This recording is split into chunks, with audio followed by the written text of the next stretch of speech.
చెయ్యిని మడతపెట్టి గిప్ప గిప్ప గిప్ప గిప్ప పిడిగుదుల వర్షం కురిపించారు. కాంగ్రెస్ లో కయ్యాలు కామనే కానీ ఈ రేంజ్ లో ఎప్పుడు కొట్టుకోలేదనుకుంటా. హైదరాబాద్ లో హల్చల్, చెన్నూరులో చెడుగుడు, జనగామలో గడబిడ. కాంగ్రెస్ పార్టీలో గ్రూపు తగాదాలు తన్నులాట్ల వరకు వెళ్లాయి. మాటలు లేవు, మాట్లాడుకోవడం లేవు. దమ్ముంటే దా చూసుకుందాం, మీ ప్రతాపమో మా ప్రతాపమో అంటున్నారు కాంగ్రెస్ నేతలు.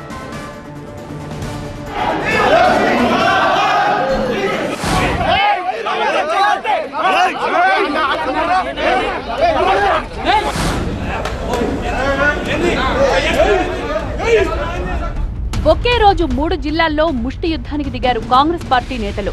ముందుగా హైదరాబాద్ లో ఈ సీన్ చూసేయండి.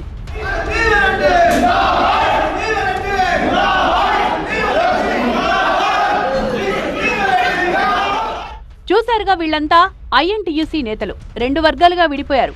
బషీర్బాగ్ ప్రెస్ క్లబ్ లో ప్రెస్ మీట్ పెట్టేందుకు వచ్చిన అంబటి కృష్ణమూర్తి అనుచరులపై సంజీవ్ రెడ్డి వర్గం దాడికి పాల్పడింది. వారి ఫ్లెక్సీని చించేసింది. దీంతో పోలీసులు వారిని చెదరగొట్టారు.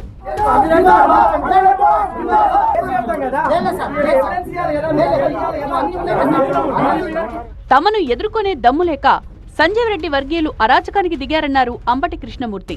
కొంతమంది రౌడీ మూకలు ఐఎన్టీసీ జిందాబాద్, సంజీవ్ రెడ్డి జిందాబాద్ అనుకుంటా మా మీద దాడి చేయడానికి ప్రయత్నించిండ్రు. వాళ్ళు మా నాయకులను మైండ్ హ్యాండ్లింగ్ చేసిండ్రు, నా మీద కూడా దాడి చేయాలని ప్రయత్నించిండ్రు. వాళ్ళందరినీ కూడా వెంటనే అరెస్టు చేయాల్సిందిగా మేము డిమాండ్ చేస్తున్నాం. జనగామ జిల్లా కాంగ్రెస్ పార్టీలో విభేదాలు భగ్గుమన్నాయి. సీఎంఆర్ఎఫ్ చెక్కుల పంపిణీ కార్యక్రమంలో తోపులాట జరిగింది. నాగపురి కిరణ్ కుమార్ గౌడ్ ను డీసీసీ అధ్యక్షుడు కొమ్మూరి ప్రతాప్ రెడ్డి వర్గం అడ్డుకోవడంతో ఉద్రిక్త పరిస్థితి ఏర్పడింది.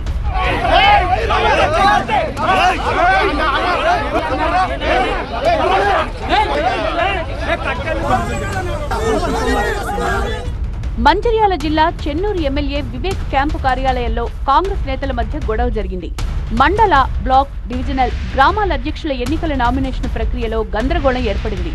చెన్నూరు మండల ఎన్నికల్లో మందమర్రి లీడర్ల పెత్తనం ఏంటంటూ స్థానిక నాయకులు మండిపడ్డంతో ఉద్రిక్త పరిస్థితి ఏర్పడింది.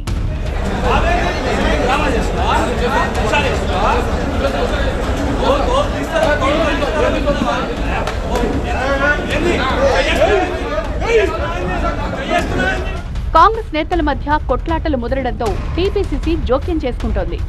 మాటలతోనే సమస్యను పరిష్కరించుకోవాలని సూచిస్తోంది.